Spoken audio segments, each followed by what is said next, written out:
pozdravljeni v še enem svetovnem intervjuju, kjer tokrat gostimo enega in edinega sanskega moškega, zaenkrat še aktualnega, Gregorja Čeglaja. Lepo pozdravljen. Lep zdrav. Greva kar na začetek. Novo leto, ob vstopu v novem letu si zadal neko posebno novoletno zaobljubo. Se spomniš, Kero? Ja, jaz sem si zadal veliko, no. Ampak marsikaj sem se naučil v lanskem letu. Marsikaj. Tako da v novem letu samo še bolj pozitivno gledati na vse te stvari. Kar me ne ubija, me samo ojača in grem samo še pač res bolj pozitivno naprej. Zdaj, meni si konec leta omenil tudi, da bo ena od zaobljub ne popuščam. Kaj si s tem mislil? To je pač samo še pač bolj pozitivno gledati, ne popuščam. Imam neke svoje smernice v letu 2022 in karkoli bo na poti me ne bo ustavilo. Zdaj, zadal si tudi neke svoje cilje, mesec in pol sta že mimo. Se počasi uresničujejo tvoji cilji? Delaš na temu? Moram priznati, da v mojem življenju je zelo hiter, tako da se kaj spremenim. Dal sem si neke cilje, s čem bi rad začel v 2022, ampak se zaenkrat malo spreminjajo. Na poti je novi mali Čeglajček in zaradi tega se nekih prvih pol leta meni čisto okoli obrne in grem neko drugo pot, grem v Ameriko, grem bratu pomagati, ker ima on tako situacijo s službami, ki ima več podjetij, da pač kot brat se mi zdi, da lahko malo klele pauze v Sloveniji naredim, pa pač prijem na pomoč. Greva zdaj spet po vrsti, ne? Torej, ravno si se vrnil iz Amerike in že odhajaš nazaj. Ja, res je. Ne? Torej, glavni razlog je pomoč bratu, ker boš že tretjič stric. Ja, zdaj sem jaz zelo dobro dojel, kako je imeti dva otroka, biti z njimi 24/7. Prepotovali smo po Amerike, v Dominikanski smo bili, skratka, tudi na avionu in povsod pač sem bil z njimi in nisem mogel umakniti, tako da sem res dobil ta občutek, kako je biti nekako oče oziroma pač z otroci in vem, kako je, vem, koliko hudo bo pa, ko bo še tretji prišel in moj brat trenutno res ne more toliko dati družini, kakor bi pač sam hotel. Zato sem se odločil, da ne bo najemal nobenih varušk in podobnih ljudi, da bom pač jaz vzel to odgovornost in svojih nekih 3 mesece posvetil njim. Aha, torej zdaj za 3 mesece zapuščaš Slovenije? Težko rečem, za koliko točno časa. Tudi neke stvari so se zgodile zdaj vmes v Ameriki, neke čudne. Tako da, ne vem, 2-3 mesece. Kaj to pomeni čudne? To je ena taka čudna stvar se je zgodila v vrtcu, ki jo ne bi rad izpostavil. Okay. Tako da mogoče tudi mali Čeglajčki v Slovenijo pridejo.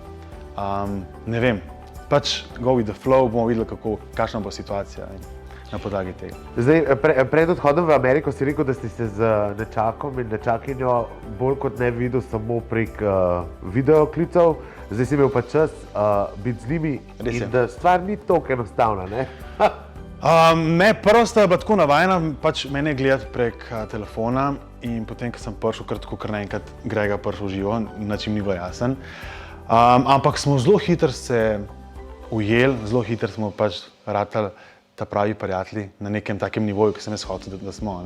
Ker meni ni samo dovolj, da rečejo živijo zjutraj, pa adijo, pa je to. Ampak da dejansko se lahko igramo, se imamo radi, se objevamo, se ljubčkamo, pač tako res to, kar sem hotel, sem pol dobil. Sem pa bil tako malo prestrašen, a bom dobil to ali ne, a bo ta me pač sprejela kot enega tujca. Ampak ne vem, se mi zdi, da tako teh 100-200 klicov, ki smo jih imeli, smo se tudi pogovarjali in da smo se že na ta način malo zbližali, tako ste me pa lažje sprejela. Kaj pa pomeni odhod zate? Bo težko pustiti vse in iti? Ja, zdaj tako spet. Ja, marsikaj sem naredil v Sloveniji, če temu tako rečem. Marsikakšno opcijo sem zdaj dobil, da bi lahko tudi delal, ampak vseeno je pač tukaj družina, ki je na prvem mestu. Ne vem, sem kar veliko razmišljal, ampak vseeno se mi zdi, da je to najbolj pomembno za mene, da bom pač srečen pri sebi, da vem, da sem pomagal bratu, da sem dal to, kar sem mu lahko dal. Pač priložnosti so pa vedno v življenju, tako da bom pač kasneje zagrabil tisto, kar bom imel. Ni pa verjetno samo pomoč bratu, biti varuška, če temu tako rečemo, verjetno imaš še kakšne druge plane v Ameriki? Ne, jaz ne bom toliko varuška.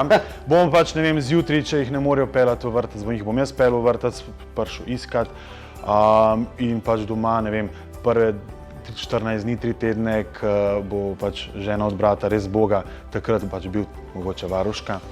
Potem pa jaz drugače tudi delam v bratovi firmi, ki ima podjetje Solarno energijo, tako da tudi tam bom veliko pripomogel, plus tega pa moj brat je v takem malo slabšem stanju, slabo se počuti in vsak dan hodila skupaj na fitness, se rekreirala, tudi na tem delava na zdravi prehrani, mislim na zdravi. Pač tako, da bo se počutil dobro. No.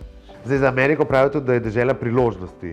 Boš izkoristil tudi kaj v entertainment, torej v svetu zabave? Ja, res je. Jaz mogoče nisem dejansko verjel, da je tako, ampak enkrat prideš v Vegas, v New York, v Miami, posod, kjer sem bil, dejansko dobiš neko širino, vidiš, da kar naenkrat se pa kar da, stvari se obrnejo, se lahko nekako podaš v ta svet.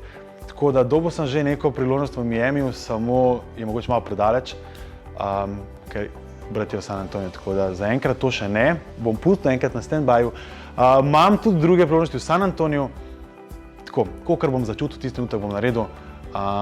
Dobro je to mogoče, ker nisem od denarja odvisen tam, da ne bom pač nekaj delal na silo, kar bom tisti trenutek pač začutil, to bom naredil. Kaj pa mama, kaj je rekla na tvoj odhod?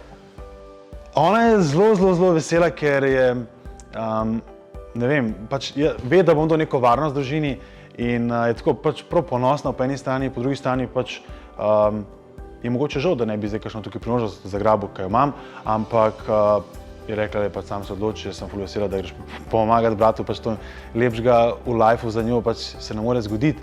Tako da ona na najni strani naj jo podpira. Super, zdaj pa če greva še čisto na drugo temo. Sanjski moški. Ja. Zaenkrat si še aktualni sanjski moški, kmalu te bo zamenil drug. Že veš morda, kdo to je? Ne. Se ti nič ne sanjaš? Tudi, mislim, mogoče bi lahko zvedel, oziroma še ne verjamem, da sploh oni vejo. Mislim, oni imajo mogoče 3 zdaj, ampak glavnega po moje še ne. Mogoče bi lahko prišel do teh informacij, ampak tudi nočem.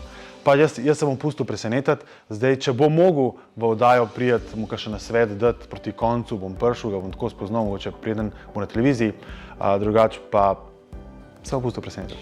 Kako pa gledaš na to, da boš dobil svojega naslednika? Ja, jaz sem zelo vesel, da malo ta pozornost, ker sem zdaj jaz dobil, da on dobi in te kritike, ki pridejo zraven, da malo na mene pozabijo, ker jaz sem jo kar pestra. Se pa zavedam, da se mora on zavedati, koliko težko mu bom, tudi s puncami handlati v sami oddaji. Zato mogoče bi bilo bolj, da bi ga jaz že zdaj spoznal, da mu povem kakšno stvar, na kaj mora biti še posebej pozoren, kaj lahko, kaj ne sme, mislim, kaj ne sme. Pač tako, no, ogromno je takih stvari, ki bi jih mogel vedeti, preden bi šel v šov. Ja. No, ampak če dava en tvoj nasvet njemu, ki ga lahko zdaj poveš, na kaj mora najbolj paziti, recimo? Eden od glavnih nasvetov. Nasvetov imam ful veliko. Veš zakaj? Problem je, ker zdaj tako, prvo moraš biti vsem puncam všeč. Če nisi kakšni punci ali pa večjim všeč, moraš spet malo drugače obnašati. Pač to je šov, nič ni zrežiran, vse je pač live, ampak vseeno je pač več pristopov, kako in kaj. Tako da, če bi enega tazga basic mu dal, ne bo pač to, kar je. To je najbolj važno. Tukaj se ne moreš zafrkniti nič. Jaz sem pač bil to, kar sem in pa tudi, ko vam prideš, pač pokažeš, da si tak. Če pa tam mogoče igraš nekoga, ki nisi, prideš ven in folk dojame, se mi zdi, da to je največja napaka. Tako da to je en tak osnoven.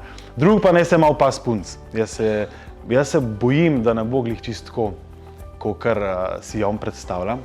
Ker zdaj so punce videle te moje punce influencerke zdaj, ki so, da lahko dobivajo pozornost prek tega, ki mogoče kakšno bedarijo povejo v oddaji, pa polo koliko si faca. In jaz se glih tega najbolj bojim, da bojo one glih pač takole lepo na zmenku imele bolj v glavi to, kako bojo one face izpadle, ne pa da se bojo dejansko odprle pa njemu posvetili. Kako izkoristili priložnost. Ja, in pol bo ful težko, in pol, če res nisi Brad Pitt ali ne vem kdo, se ful težko na džentelmenski način braniti, pa nazaj pač odgovarjati, pogovarjati, ful težko. Tako da, ne vem, jaz komi čakam, ker me zanima, kako bo to vse skupaj izpadalo. Tudi mi. Evo, za konec pa še Valentinovo se bliža, samski zaseden, oziroma kako boš preživel Valentinovo? Čakaj, ne bom na letalu, ne bom. Skratka, jaz bom z malimi čeglajčki za Valentinovo, ne, sem samski. Lahko priznam, da sem spoznal eno zelo zanimivo osebo v Sloveniji. Ampak pač situacija je taka, da je zdaj nazaj, tako da pustimo stati. Tako da je. Okay. Še eno novo Valentinovo Kavonsanski. Gregor, najlepša hvala, želim ti vso srečo v Ameriki in pa, da se pol vidimo, ko prideš nazaj. Hvala pa rade volje. Evo, to je bilo to, mi pa se zopet vidimo naslednjič.